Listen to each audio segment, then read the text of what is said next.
What's up, everyone? So, me and Jeff are here at the shop. We are getting ready to set up a 125-gallon tank for a fish we call Geo. He's been at the shop forever. He's kind of like the shop fish, you know? Everybody's got like their shop dog. Well, we have a shop fish, and we call him Geo. So we're getting ready to, we're going to set up this tank. He's in one of these ponds over here. Take you over. I don't know if you'll be able to see him or not.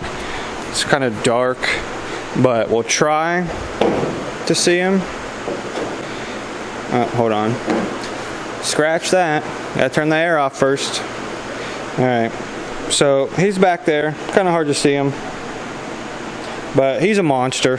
So we're gonna set this 125 up for him and give him a new home. He's been here for a while. I mean, I've been coming around the shop for a couple years now, and he's been here ever since. So Rob's mom had this tank in her basement, and it sprung a leak on her, so she brought it here, and she's over it. Marcus Aurelius resealed it for us, so now Jeff and I are going to get ready and fill her up. So I forgot, being that this wasn't really in the plan when we did this room or whatever, I got to drill some holes up here in this pipe right here. There we go. And here for the air valves, so we could run air over to Geo's tank. So basically, I'm just going to do this, that. Drill 2 holes over here for the 2 sponges to put in Geo's tank. So get that holes drilled real quick and the fittings in and start moving water.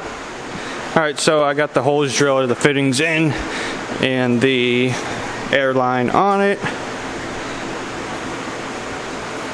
So just trying to drape it up over, and then obviously it'll just go into the tank like that to the sponge. Same thing on the other side. That one will just do the same thing. But yeah, so quick and easy. Just helps when you have the right tools, though. We have a little tap that we use, and basically just drills them perfectly. So now to start transferring water. So yeah, you can kind of see this monster better now. I mean, he's got to be a foot long at least, but it's a weird glare. There he is. Yeah, actually, I mean, obviously you'll be able to see him better once he's in the tank, but got the water pumping. Nasty in there. But yeah, so this is a 32-gallon brute, so I think these are 100-gallon ponds. So we'll do this 3 times, roughly. Probably top it off with some fresh water, basically be like a water change. But new home coming soon. Alright, so we got about half of the tote emptied, and I figured I'd bring the guy over and introduce him to his new home, just so he could get a little feel for it, you know. We got a little bit of water in there for him, enough for him to be comfortable. But yeah, look at this guy. It's a tilapia. My man Geo. He's a big guy. He doesn't know what to think right now, but by tomorrow, he'll be loving life. Alright, so it is all full. He is happy, swimming around. I mean, this thing is just huge. I don't know if I'll be able to like try and get it here, but I mean, that's my hand. I mean, my hands are a pretty decent size. I mean, I'm 6'1", so I mean, I don't have huge hands, but I mean, they're pretty large. So kind of give you like a gist of how big he really is. You can see we had to use these. This is just temporary. We had to use these little like Tupperware containers to put the sponges up higher in the tank. Reason being, it was too low, and it wasn't enough pressure to force the air to create the suction for the sponges. So we're going to get Marcus Aurelius on that. He's going to fix that for us. But this was our temporary fix because obviously Marcus isn't here. and it's you know, working fine with that.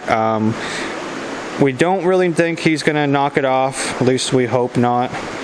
But yeah, I mean, he's monsters. He's much happier. Once Rob gets back, we will probably do some sort of escape, like some driftwood or some stone or something. Just put, you know, something in there for him. I'm not sure if we're gonna do a substrate or not. I know they are substrate spawners. Obviously, not gonna spawn with just one. We were actually, Jeff and I were just talking. We were thinking about maybe getting a mate, try and get a pair. Thought that'd be kind of cool because he's always just been by himself. He's just kind of like a lonely fish. But I mean, he likes it. He's not going to do it now. I tried already.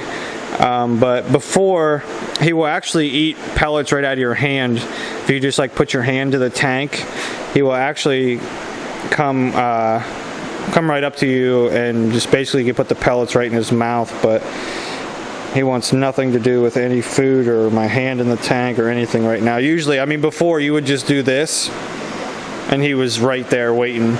So, you know, obviously he's just a little stressed out from the move, but by tomorrow he'll be back to his normal self.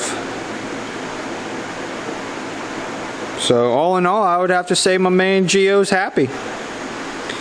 And welcome him to his new home.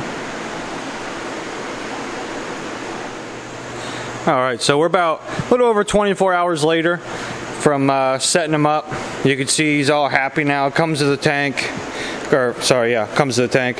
Comes to the corner of the tank looking for you. I'm not sure if he'll eat out of your hand yet. I think Jeff already fed him today. Looks like there's some food on the bottom of the tank, but yeah, he's definitely a lot happier.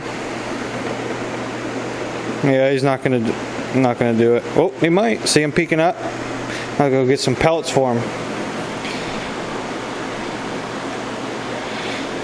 But yeah, I'm sure you'll have to just keep an eye. I'm sure Rob will make one about him. And Rob from Flip Aquatics, he does a lot of videos. I'm sure he'll probably do one on Gio when he gets back. We kind of did this as like a little surprise. He knew we were doing it, but he didn't know when and whatnot. So I'm sure he'll want to do one on Gio, since it's his buddy as well, as it is all of ours here. Yeah, he's just ginormous. But as always, I appreciate you watching. Thank you for watching. If you'd be kind, hit that like button, hit that subscribe button. All would be appreciated. Thank you.